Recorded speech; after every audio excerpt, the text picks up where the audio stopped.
Well, hello everyone. This training is going to be on our new protocol, or new procedural protocol on surgical and needle cricothyrotomy. Yes, we're still going to use needle cricothyrotomy for young children, but we're going to put a lot of emphasis on the surgical aspect. Now, why do we need to switch from the Cric to surgical cricothyrotomy? Because we've been training and practice on the Cric for a long time. We know how to use it. We're comfortable with it. Why the change? Well, because if you've been to one of our cadaver labs and you have attempted to place the Cric, that large blunt tip, yes, it's sharp, but it's also a very massive needle. That's all it is. And you try to put it through the cricothyroid membrane, you're going to realize that you have to put a lot of pressure on that thing. You have to literally lean into it. And as you're leaning into it, the trachea is wanting to displace from the right to the left, the right to the left. And then when you go in, you're not actually sure you're in. But once it does give, it gives all the way and you keep going. So there's actually a lot less trauma to a surgical approach. And in my opinion, a surgical approach is much more simple. So what are we calling this? Well, we call it front of neck access. So if your primary and secondary methods of securing the airway, then the other method, so you've got, your intubation attempts, you've got your supraglottic placement attempts, and then you've got just good old-fashioned bag valve mask ventilation. If all of those fail and the patient continues to decompensate, desaturate, or they become severely bradycardic, hypotensive during your procedural attempts, and you cannot reoxygenate them, then you're going to move forward with front of neck access, FONA, front of neck access. It's an acronym that I'm going to be using a lot. So how do we do this? What is our anatomical landmark? Well, it is the cricothyroid membrane. Why is the membrane called that? Well, because it lies between the cricoid cartilage and the cricoid cartilage and the thyroid. So it is that membrane right there. And it's helpful to get into the habit of finding that. So start practicing on yourself. If you take your big thumb and you come up, you will find the thyroid, and then you follow that down, that little smooth part down, and you'll land right in between your thyroid and your cricoid cartilage. All right, and we're going to practice this in person. Practice on each other, practice on yourself, so that when you actually have to find it, you know exactly how to do so and where that's at. So finding the cricothyroid membrane before an RSI, DSI attempt, it is the parachute. It is the patient's parachute and your parachute for ensuring that that patient doesn't die iatrogenically from something that you have caused.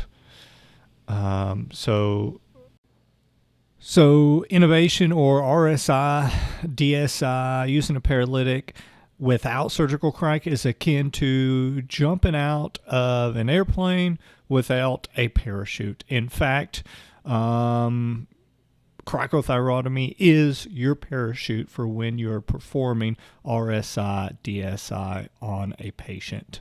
It is the safety net for trapeze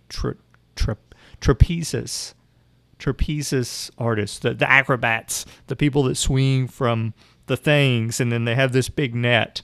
All right. So we actually, when we're preparing, we're initially setting up for rapid sequence induction or delayed sequence induction, we should have the cricothyroid membrane found, marked, and our kit laid out, prepared for in the event that we cannot intubate, we cannot oxygenate.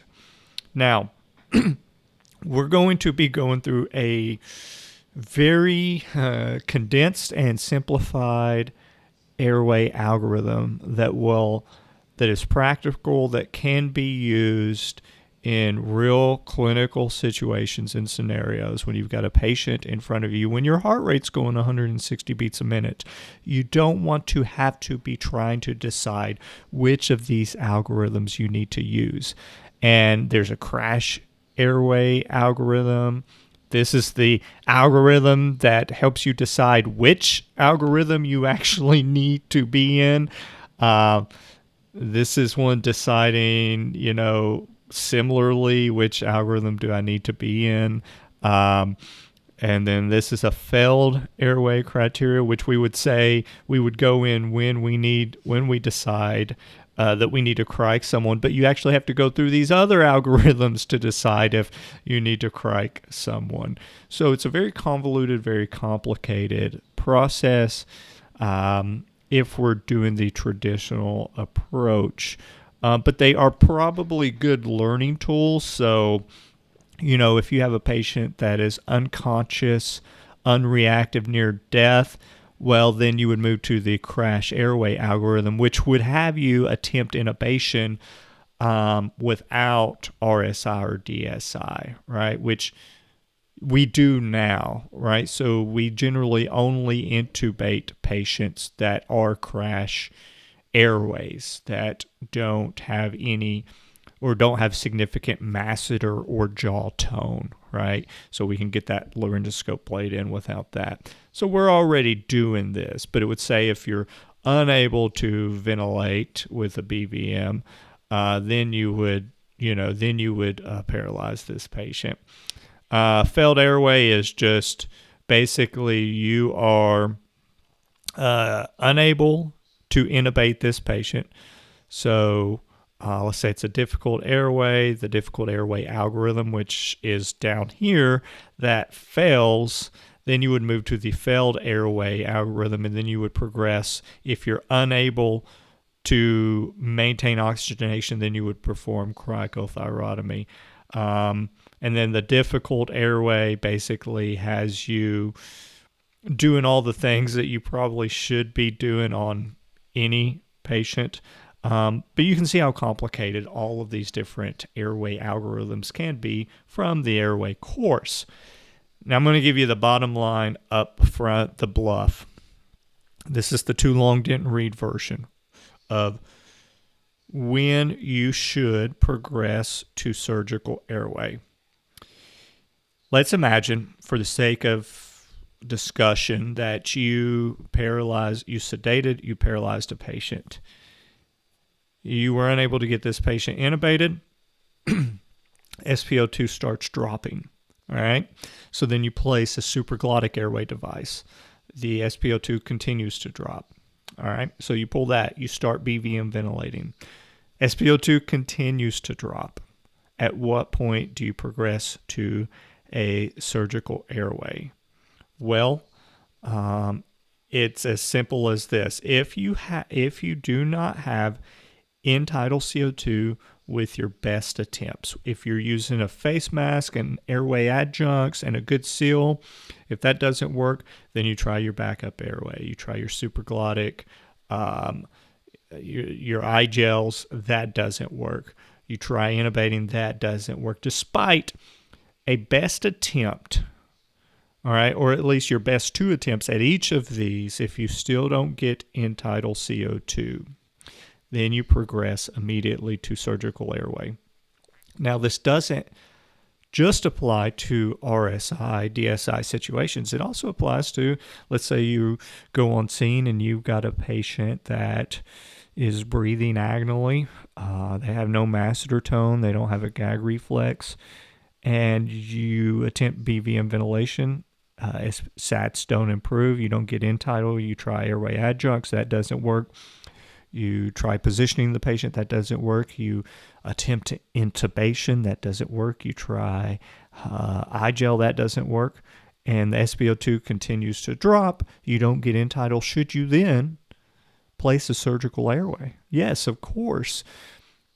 Traditionally, for me anyway, I used to think, well, I would place a surgical airway if the patient has an airway obstruction, or maybe it's massive trauma and I can't decontaminate the airway, or there's blood, there's teeth, there's mud in the mouth, or the patient's choking, then I would have to cric this patient. But what we don't understand, what we sometimes fail to understand, is that patients who are unresponsive or are paralyzed, they don't have muscle tone, they can obstruct their own airway just by losing that tone. If they lose the tone of their pharyngeal muscles, their masseter muscles, their laryngeal muscles, they can have a obstruction without having an obstruction. So even in those situations, especially in all situations, but especially in the ones where you make the decision to take that patient's airway, you are ultimately responsible for ensuring that they don't desaturate and die. And a lot of people boast about their intubation success rates. But at the end of the day, you can have the best intubation success rates, first pass, overall, whatever you want to say, but none of it matters if that patient is harmed because you are more focused on securing the tube or whatever advanced airway you're placing. You are more focused on that than ensuring the providing the physiological support, the oxygenation, the ventilation, ensuring that that patient has adequate cardiac output, that they don't become severely bradycardic. None of that matters if your patient dies during the process. Like when I heard a lecture from Dr. Jeff Jarvis in Williamson County, Texas, they had a good intubation success rate, but when they looked at their data, they realized that they had quite a few patients go into cardiac arrest while they were attempting intubation. So they implemented a standardized bundled approach to managing the airway and to RSI, DSI, similar to what we're going to do to keep that from happening. And this actually did happen. It's happened pretty routinely, quite a few times, but very few of the cases make the mainstream media or the news. But this case did. This is the Elaine Bromley case, and this is a case of, yes, not the importance of properly managing the airway, but also of human factors. And her husband was a commercial airline pilot and they're generally experts on checklists, human factors, debriefing. So I think that in this video, you're going to see him narrate and provide some background and talk everyone through the process of what happened to his wife. So I'm just going to play this video. My name is Martin Bromley. I'm dad to 2 young children, Victoria and Adam. And this is the story of the death of my wife, Elaine, who died in March 2005 as a result of an attempted routine operation that went wrong. There's some confusion about the precise time, but we know that 6 to 8 minutes in, a number of things were happening. The anaesthetist had already started to attempt to intubate Elaine. The oxygenation was still at 40% or lower, the heart rate was falling. The ENT surgeon waiting to perform the op came into the theatre. An anaesthetist from an adjoining theatre became aware of a commotion and he walked in to see what could be done. And at least 3 nurses answered a call for help. And what happened is that the 3 consultants continued with the attempts to intubate, and they used a variety of different techniques and a variety of different pieces of equipment. The nurses, meanwhile, performed some tasks under their own initiative. But what we can say is that 10 minutes in, with hindsight, this is a situation of can't intubate, can't ventilate. This is a recognised emergency in anaesthesia for which guidelines exist. We're now 10 minutes into this attempted procedure. The patient, my wife, is blue. Her oxygenation is 40% or lower, and it has been for 6 minutes. The anaesthetist has 16 years experience and he is regarded as diligent by his colleagues. The ENT surgeon has over 30 years experience. The other anaesthetist has additional skills pertaining to difficult airways, and 3 of the 4 nurses are all experienced in their job. And it's perhaps worth just wondering at this stage what was going through their mind. The intubation attempts had failed, the oxygenation was very low. What we know actually happened is this point in 10 minutes for a further 15 minutes, the 3 consultants would appear to have continued with their attempts to intubate to the exclusion of any other option. And that at the end of that 15 minutes, we're now 25 minutes into the whole procedure, they eventually get Elaine's oxygenation to 90%, but she's actually been at 40% or lower for a total now for over 20 minutes. Keep going. Can we get above 90? Nope, she won't go up. No, you got 90 though, that's better. I don't think we should carry on with the operation. No, I agree, I think we should abandon it at this stage. Okay. The airway itself is not secure though, and so they fiddle around a bit more, and in fact her oxygenation falls again below 90% for a further 10 minutes, and finally by the time we're 35 minutes in, they seem to make the decision that the best thing is just to let her wake up naturally. Let's wheel her back, quick as we can.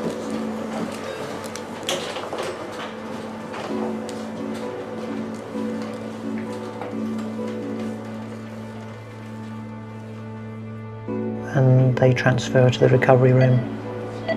She lays there for an hour and a half, and of course she never wakes up.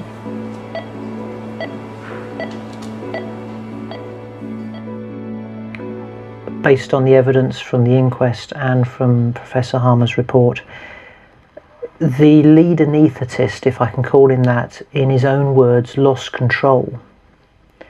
There was a question mark in the inquest about who people felt was in charge at different points. There was certainly a loss of awareness, an awareness of time, but also an awareness of the seriousness of the situation. If you like, the awareness of what was happening wasn't shared by each of the consultants. There was certainly a breakdown in the decision-making processes, and it would appear that the communication processes dried up amongst the consultants. The story with the nurses is very different. The nurses were generally aware of what was happening and what needed to happen. When I said to you that 6 to 8 minutes in, those 3 nurses arrived, one of them asked her colleague to go and fetch the tracheostomy set. There was already a quick trachea kit in theatre. She went out, she collected the tracheostomy set, she came back in and she announced to the consultants that the tracheostomy set was available, and there was no response. One of the other nurses who walked in immediately saw Elaine's colour, immediately saw the vital signs, and walked out again to phone intensive care. She phoned to check that a bed was immediately available. She came back in and she announced to the 3 consultants that a bed was available in intensive care.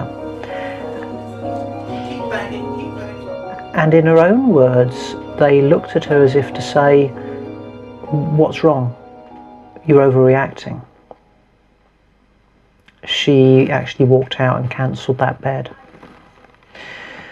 At the inquest, 2 of the 4 nurses stated that they knew exactly what needed to happen, but again, to quote from the inquest, didn't know how to broach the subject. These people are experts in their field. They do this as part of their job. Part of their job is paralyzing patients and intubating them. They probably have those airway algorithms memorized like the back of their hand. They know it as well as the back of their hand, and they could probably recite it to you directly from memorization. But they let this happen. So whatever it is about these algorithms, it didn't work in this situation. In fact, they lost situational awareness. They lost control. And they also lost the track of time, the concept of time, which does happen in situations like this. And we might even we will get into situations like this. Think of the patient in cardiac arrest who you're attempting to ventilate with a BVM. Now, the SpO2 is not going to be accurate because, well, they don't have good perfusion to their fingertips, right? In cardiac arrest, we primarily use the SpO2 for the pleth, right? So we can quickly see if the patient has a pulse or not. So we can't rely on the SpO2 to decide if this patient needs to be cracked. It's not like they have a pulse, we paralyze them, the sats are dropping. All right, so we have an accurate SpO2, and that's our trigger for when we need to move to a surgical cric. The only way that we have now to know if this patient's airway is patent or not is waveform capnography. And that's why I stress it so much. First breath end-tidal CO2. If you're BVM ventilating, we want end-tidal CO2 on the BVM, attached to the BVM, plugged in the monitor, turned on, and we want to see it with that first breath so that we know that the air is going in and out, because there's no other objective measure. And if we don't do that, we're going to find ourselves in a video like this. Now, a more simplified algorithm is the vortex approach. The vortex approach. It is something that can be used at the bedside. So it's actually a three-dimensional shape, the vortex is. You can see it here, right?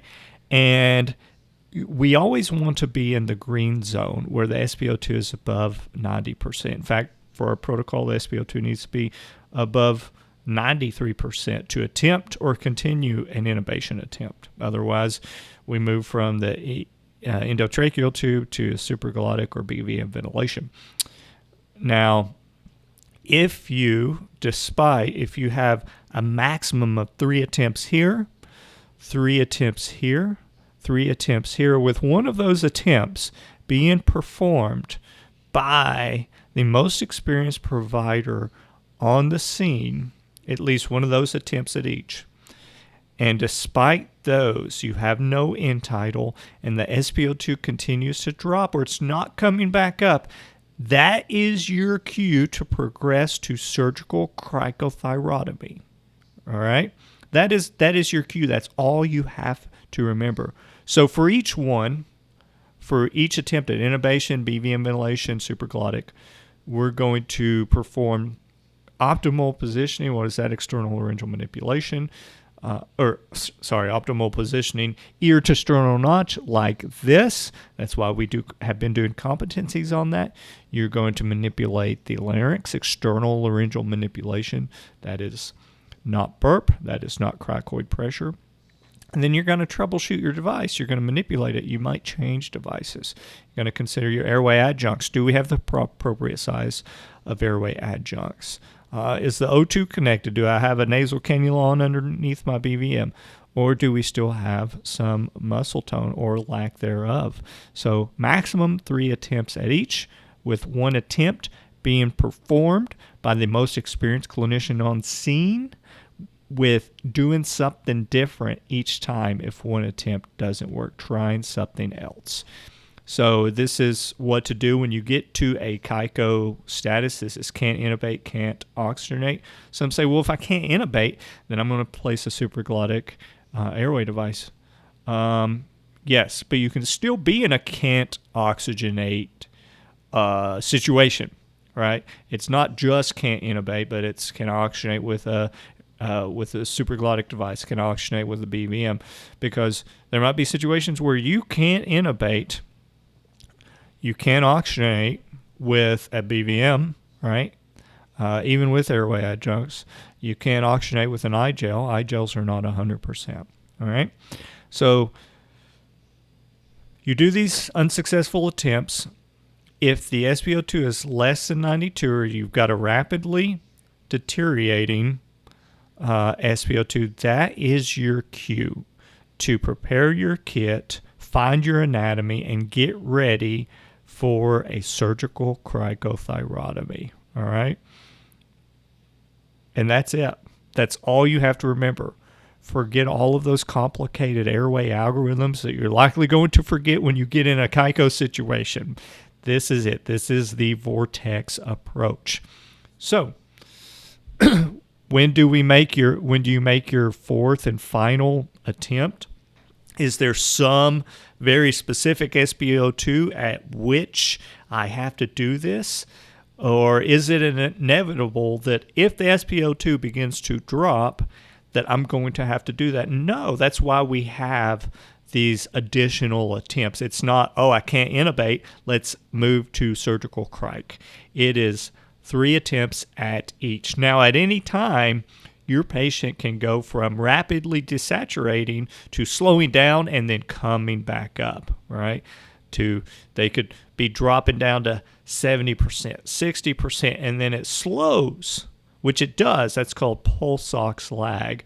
Looking at your SpO2 is actually like looking in your rearview mirror. You're seeing what's going on 30 seconds to a minute in the past, maybe even longer if that patient has poor perfusion and is hypotensive. But you'll see it slowly slow down and stop and then come back up. So you can quickly go from the patient's trajectory is towards death to the patient's trajectory is towards life. And if the SpO2 drops below 90, you abort your intubation attempt. You try 3 attempts with a BVM, 3 attempts with the SGA, and it continues to drop, and you don't your rescue devices, the BVM and the iGel, they're not working. That's when you proceed. That's when you go. There is nothing else that's needed. Your rescue attempts have failed. The patient's continuing to desaturate. They're going to die if we do not secure this airway.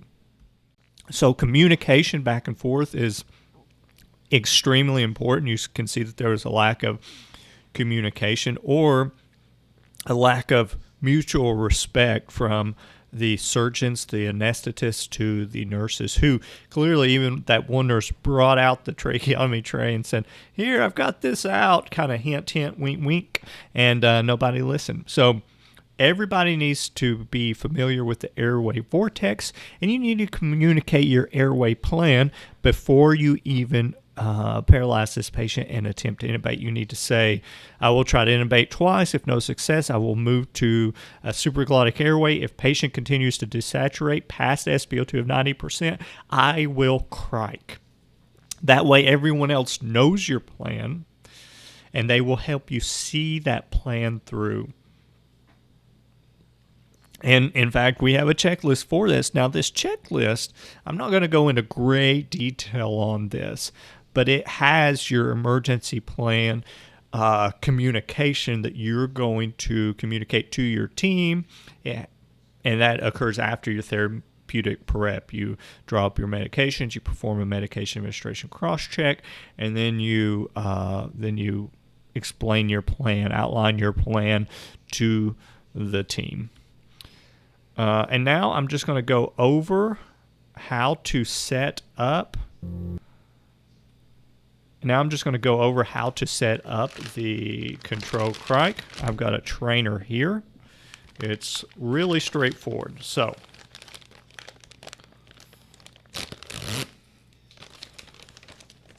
all you do is open the package. And this is actually really cool because, listen, when you're getting ready to cric somebody, you're going to be shaking just like this. It tells you exactly how to use the kit, all right? But basically, these are just the contents of the kit. And what I like about this is it says 1, 2, 3. I'm actually on this side. 1, 2, 3. Number 1 is your scalpel. And you can kind of have this open, laying on the patient's chest. All right?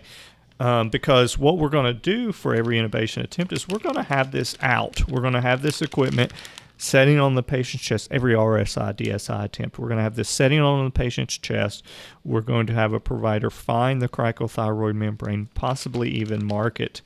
And number 1 is simply your scalpel. It also has lubrication in there. But you'll see that this scalpel is a little different. It's got this track in there, right? So this track is inside this track is a tracheal hook right there. So what I'm going to do is I want the scalpel positioned so that the tracheal hook side, the side that the tracheal hook is on, is facing the patient's head. So let's imagine real quick that this, let's imagine that the patient's head is up here. All right, so what I'm doing is I'm resting my forearm on the patient's chest so that I have some stability. I'm coming here with my non-dominant hand. All right, the patient's head's up here, tracheal hook's up here, which it just slid out on me. Don't want that to happen. But I'm holding this with my index finger here so that it hopefully doesn't slide out. But I am performing a laryngeal handshake with my thumb and my middle finger, and I'm palpating my cricothyroid membrane with my index finger, just like that. All right, so this is step number 1 is actually the puncture. We're going to watch a video on this. And then step number 2 includes this piece. So this has like a bougie.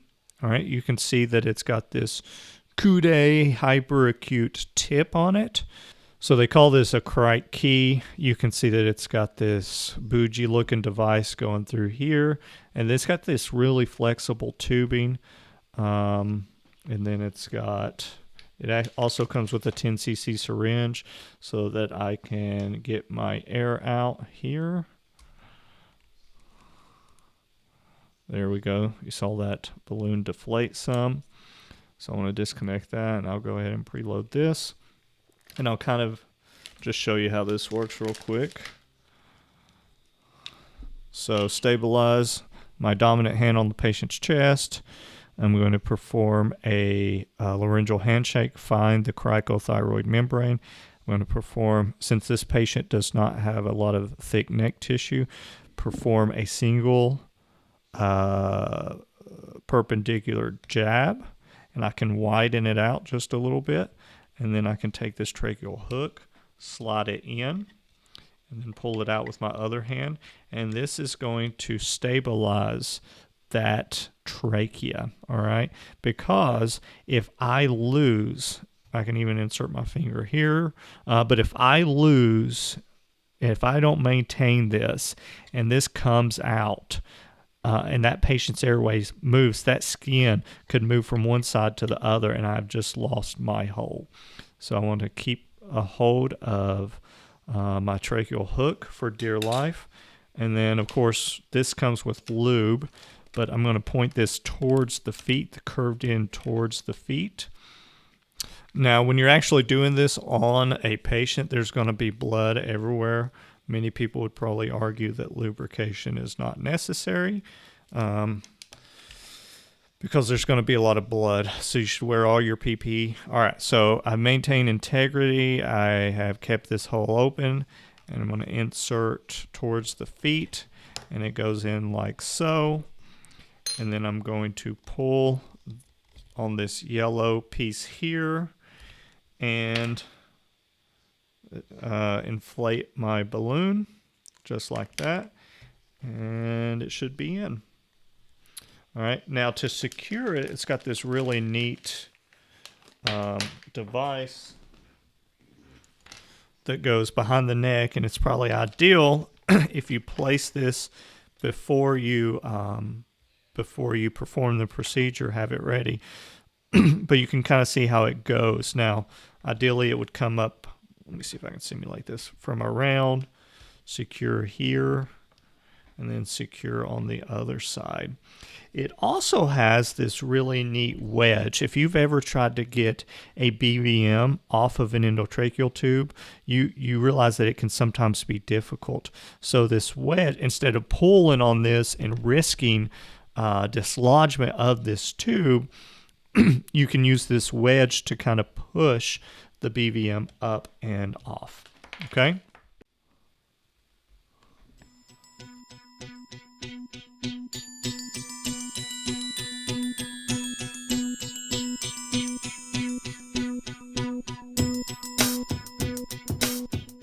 Okay, I'm using my non-dominant hand to feel the hyoid. Here's the prominent thyroid notch. My first and third digit goes to the wide lamina of the thyroid. My finger comes down to the depression of the cricothyroid membrane. Here's the cricoid cartilage. I'm stabilizing my dominant hand onto the sternum with the Cric knife and the preloaded hook. And because this landmark is so evident, the cricothyroid membrane is so evident, I'm not going to make a vertical incision. Instead, we're going to go horizontally through the cricothyroid membrane with a single stab. And as we come through and we go side to side, I'm then sliding the hook down. I'm going to feel a pop as we get into the cricothyroid, beneath the thyroid cartilage. I'm lifting up. I now have control over the trachea. I can widen the incision if need be, but the incision is wide enough to accept my Cric key, which I'm inserting like so. I come up and down and I feel the tracheal rings, push the Cric key in, take this out, and pull the introducer.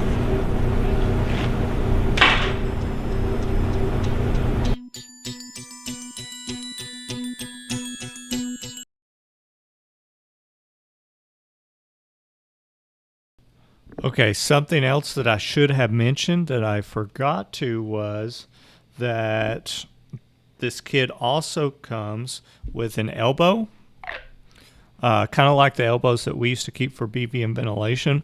But this is so that you're not having to attach your endotracheal or your BVM directly on top of this and risk dislodgement.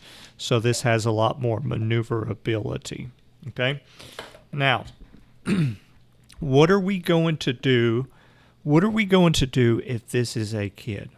All right, so what is the age limit on performing a surgical Cric or using the control Cric?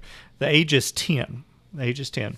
So are we going to stick with the quick trachs? No, because if they're bad for adults, well, they're probably bad for kids as well. We've got a very simple process for performing a needle Cric in kids. You only need just a few pieces of equipment. That is a 3.0 endotracheal tube, so a pediatric 3.0 endotracheal tube, a 14 gauge needle, and a 3 cc syringe. Okay, so when you're performing a needle Cric, most of you already know how to do this. I'm going to do it similarly to how I would position my forearm and my non-dominant hand on a patient when I'm using a surgical Cric or a control Cric. So I'm going to initially find my landmark. I'm going to palpate the cricothyroid membrane. I'm going to make a vertical incision. And as soon as I pass through air, and ideally we would be able to attach a syringe onto the end of this, but this does not actually work with our type of safety needles, and you would pull out as you're going through, but you can't really do that with this. But you should still be able to see or feel a give and a release. So as soon as I feel that and I advance through the cricothyroid membrane, I am then decreasing my angle. So the bevel is towards the head at first. I don't want the bevel this way. If you can see the bevel, it's hard to see. I don't want the pointy, sharp bevel because towards the head, because as I go down, what it's doing is that sharp pointy piece will be digging into the tissue, as opposed if the bevel is down when I'm going this way, it's not going to. So bevel towards the head, go in, decrease my angle. I can advance just a little bit more, but then I'm going to just slide this, and it's hard to get off. I'm just going to slide the catheter off down to the hub, and I'm going to lock my needle. All right, now what do I do? And I can attach the BVM or ventilator connector that comes off of the endotracheal tube directly on to this 14 gauge needle, and I can attach my BVM onto it, and I can blow air in. Now, since it's such a tiny hole, we are forcing air at high pressure through that tiny hole into the lungs. It will inflate the lungs in a kid, but they're not going to be able to exhale. So the CO2 will build up. So this is just a temporizing measure. Now, there are other alternative ways to connect this 14 gauge catheter to a BVM. Could take a 3cc syringe, and then I could take, so what I'm going to do, this should be a 6.5 or 7.0 ET tube adapter. This is probably a 7.0 because it doesn't go in very well. I'm just going to push that in firmly, and you can see that that works. All right, so that's one alternative way. Now, the primary method, and the one that's in our protocol, is simply a 14 gauge catheter using a 3.0 pediatric ET tube adapter directly onto the 14 gauge catheter. This is not very stable. You can see that if I pull on this, it's going to come out. All right. So if you do this, you want to keep a hold of it. You want to plant your hand on their neck, and you want to keep a hold of this right at the skin level, all right? And make sure that it does not move until you get to the ER and they perform a surgical airway. Something that I failed to mention, but was covered in the video that you watched. When using the control cric, if the patient has a lot of tissue, if they have a large, thick neck, and you can't palpate the cricothyroid membrane, you can start off with a vertical incision to dissect the tissues. So I'm going to incise vertically.